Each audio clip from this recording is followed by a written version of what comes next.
मी परिवीक्षाधीन police उपअधीक्षक संतोष खाडे। आज आमच्या माननीय पोलीस अधीक्षक सरांनी नेमलेल्या आमच्या विशेष पोलीस पथकानं अकोले पोलीस स्टेशन हद्दीअंतर्गत असणाऱ्या कोथुळी या गावी प्लॅनिंग करून आणि गुप्त बातमीदारामार्फत माहिती मिळवून एका पत्र्याच्या शेडमध्ये छापा टाकला असता आम्हाला इसम नामे शोएब शावित काजी राहणार कोथुळ याचे केळी रोड पत्र्याच्या शेडमध्ये, तसेच त्याचा साथीदार शाहिद हुसेन लतीफ पटेल राहणार कोथुळ या दोघांच्या पार्टनरशिपमध्ये चालणाऱ्या या पत्र्याच्या शेडमध्ये आम्हाला अवैधरित्या गुटखा मिळून आला। यांच्यासोबतच या दोन जणांबरोबरच अजून 10 आरोपींना आम्ही ताब्यात घेतलेला आहे।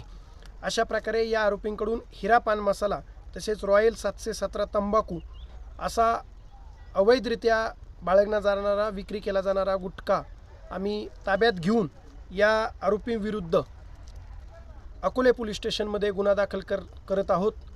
आम्ही यांच्याकडून एकूण गुटख्याचा मुद्देमाल तसेच काही वाहने तसेच रोख रक्कम असा एकूण 1,01,74,750 रुपयाचा मुद्देमाल हस्तगत करून 12 आरोपींविरुद्ध अकोले पोलीस स्टेशनमध्ये गुन्हा दाखल करत आहोत।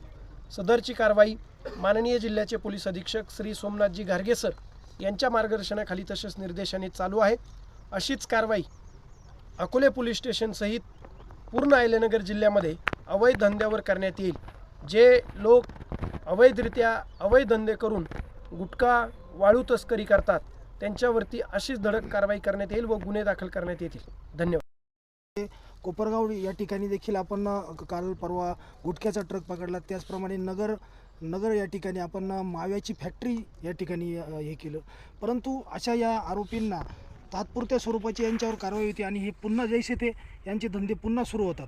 यावर आपली पुढील काय कारवाई असणार आहे? आमच्या जिल्ह्याचे पोलीस अधीक्षक माननीय श्री सोमनाथजी घारगे सर यांनी स्पष्ट निर्देश दिलेले आहेत की जिथे कुठे अवैध धंदे असतील त्यांच्यावर कठोरातली कठोर कारवाई केली जाईल।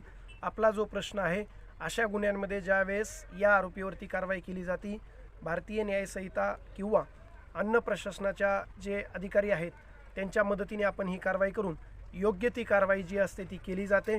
काही गुन्ह्यांमध्ये आरोपींना नोटिसेबल काही गुन्हे असतात, त्यांना नोटीस देऊन ताकीद देऊन समज देऊन आपण त्यांना सोडतो, पण काही गुन्ह्यांमध्ये त्यांना अटक केली जाते आणि तीच जी काय प्रक्रिया आहे ती काटेकोरपणे अहिल्यानगर पोलीस दलामार्फत अंमलबजावणी त्याची करण्यात येत आहे।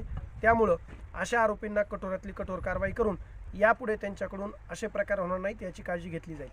थँक्यू।